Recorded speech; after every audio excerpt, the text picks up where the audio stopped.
पौराणिक इतिहासर गंताघर राउरकेला सहर। एठी कथा कुहे माटी पानी पवन। पौराणिक गाथा सह अंगाअंगी भावे जड़ित इस्पात सहर। एठारे रहिछि अनेक पौराणिक ऐतिहासिक स्थली। शंख, कोएल एवं सरस्वती नदी मिसी सृष्टि होइछि त्रिवेणी संगम। सेठारु आरंभ होइछि ब्राह्मणी नदी। एठारे थिबा वेदव्यास पीठरे पूजा पाउछन्ति महादेव।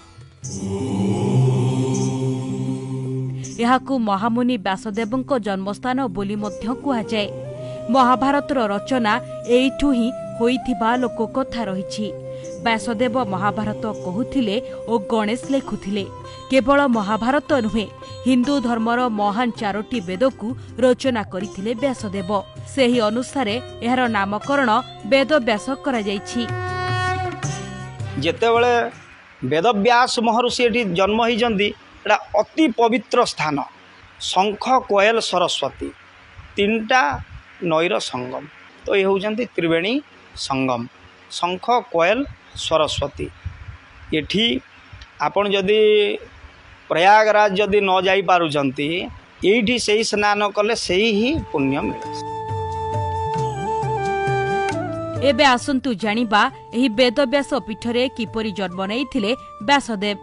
एठारे थिबा महावीर पहाड़रे महर्षि पराशर मुनि महादेवंकु पूजा करुथिले।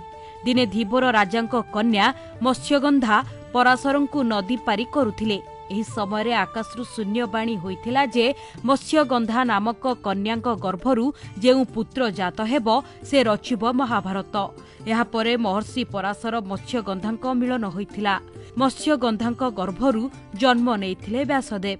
परे मत्स्यगंधा कन्याकु महर्षि ब्राह्मणी बोली वरदान देइथिले ओ कहिथिले एही संगम स्थलरु जाइथिबा नदी जे पर्यंत जाइछि ताहाकु तुमरी नामरे लोके चिन्हिबे। पहाड़ निकटरे शंख, कोएल, सरस्वती नदी मिसी त्रिवेणी संगम सृष्टि होइछि एवं एठारु आरंभ होइछि ब्राह्मणी नदी। एही त्रिवेणी संगम स्थलरे पूजा पाउछन्ति महादेव। एही वेदव्यासर मुख्य आकर्षण हेउछि एही त्रिवेणी संगम एवं एठाकार विश्व प्रसिद्ध वेदव्यास मेला।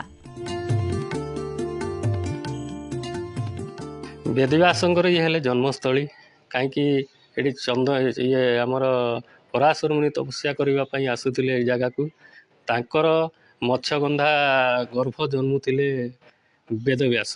4टा वेदटा को जगह विभाजित करथिले। महाभारत लिखिथिले 8 अध्याय जाय महाभारत एठी रचना करथिले व्यासदेव। या राउरकेला नुहे, सुंदरगढ़ नुहे, ओडिशा नुहे, या भारत एवं भारत बाहर मध्य प्रसिद्ध लाभ करिछि। विश्वास करा जाए जे महर्षि व्यासदेवଙ୍କ नामरे ଏହା नामित करा जाइछि। महर्षि व्यासदेव एठारे जन्मग्रहण करथिले। तांकर एक गुंफा मध्य रही अछि। तेबे लोककथा अनुसायी व्यासदेव एठारे महाभारत रचना करथिले बोली कुहाଯାଏ। किंतु एथिरे केते जे सत्यासत्य रहिछि ताहा अजणा। किंतु एहाकु सत्य बोली कहिछन्ति एठाकार पूजक। सुंदरगढ़ स्मृतिरंजन बेहरांक रिपोर्ट, ईटीवी भारत।